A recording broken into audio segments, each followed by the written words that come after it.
Paramos diante da vida e começamos a nos perguntar sobre aquilo que vivemos, sobre aquilo que sentimos e sobre aquilo que grita dentro do nosso coração. Você já parou para pensar que muitas vezes você fica se perguntando assim, por que disso? Por que está acontecendo isso? Por que acontece aquilo? Por que acontece aquilo outro? Muitas vezes você não vai encontrar essas respostas. Muitas vezes você nem vai tê-las de verdade. Mas quando você para e começa a observar os acontecimentos, você começa a perceber que existe não um porquê, mas um para quê de tudo aquilo que está acontecendo. Diante de uma fatalidade que você não compreendeu, diante de uma enfermidade, diante de uma perca, diante de uma entrega, você vai observando que sempre existe um para quê. Algo que nos ensina, algo que nos revela aquilo que é o primordial da nossa história. E aí você vai entendendo, você hoje precisaria se perguntar, o para quê da sua existência. O que você tem feito que tem transformado vidas e que tem transformado a sua vida. Jesus fazia muito isso e o evangelho de hoje nos leva para essa experiência concreta. Sabe, havia um homem que tinha a mão seca e ele sofria dessa enfermidade durante muito tempo, mas era um dia de sábado. Jesus estava na sinagoga, aquele homem chegou com um desejo tão profundo de ser curado, de ser tocado, de ser libertado daquilo que secava a sua mão.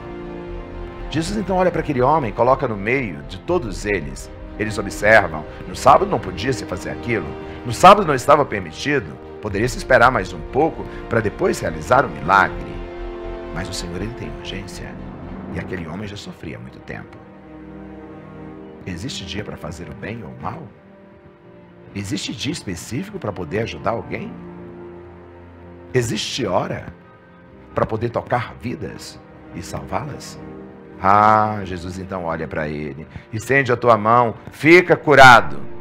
E ele então rompe com aquilo que matava o ser humano. Mostrando que a lei ela é necessária, sim, ela tem que ser obedecida, ela tem que ser respeitada, mas ela não pode impedir o outro de ser aquilo que ele precisa ser, de alcançar uma graça que é fundamental. Aquele homem tinha a mão seca e foi curado. Quais são as securas da sua vida? O que anda seco na sua história? Às vezes um coração que está totalmente seco, sonhos que já estão ressecados, vida que você já secou, lágrimas que nem aparecem mais. A sequidão da nossa história, ela só encontra sentido quando você atravessa o deserto e as intempéries da sua vida. Aquele homem foi, ele ousou. E Jesus viu que havia uma fé que poderia transformar a vida. Ele não fez para aparecer, mas ele fez para demonstrar que toda hora é hora de fazer o bem. Que é preciso hoje regar as securas da nossa vida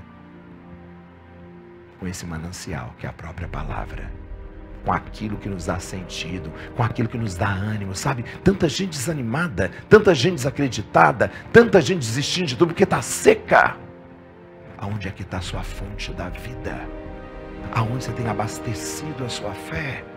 Aonde você tem mergulhado os seus projetos? Essa sequidão que você vive te impede de contemplar o grande oásis que Deus tem para você. Para de perguntar por quê. Viva cada acontecimento e tire uma lição de cada um deles. É aí onde a vida, ela repousa e deixa a sua sequidão. Somente em Ti, Senhor. Somente em Ti a minha vida tem sentido. Somente na Tua presença eu posso sair daquilo que é a sequidão da minha história. A mão seca foi restaurada. Sequidão do desânimo, sequidão da ansiedade, sequidão da depressão, sequidão da preguiça, sequidão de não querer mais apostar naquilo que Deus tem sonhado para você. As nossas securas, elas só são aliviadas quando nós encontramos o oásis verdadeiro que é Ele. As nossas securas só voltam a brotar esperança quando nós somos capazes de ir ao encontro daquele que dá todo sentido à nossa vida. Não tem hora, não tem dia, não tem momento. Basta ter fé. E aí, então a mão que era seca, ela recupera a vista, a vida. Aquilo que estava morto volta a viver de novo. Que hoje, na sequidão da sua história, brilhe mais uma vez a fonte da vida que é Jesus. Que Ele hoje desperte de novo o desejo de você caminhar e alcançar tudo aquilo que só Ele tem para você. Então hoje, escreve aqui, ó, Jesus, cura as minhas sequidões. Jesus, cura as minhas sequidões. Ele vem, toca e devolve a vida.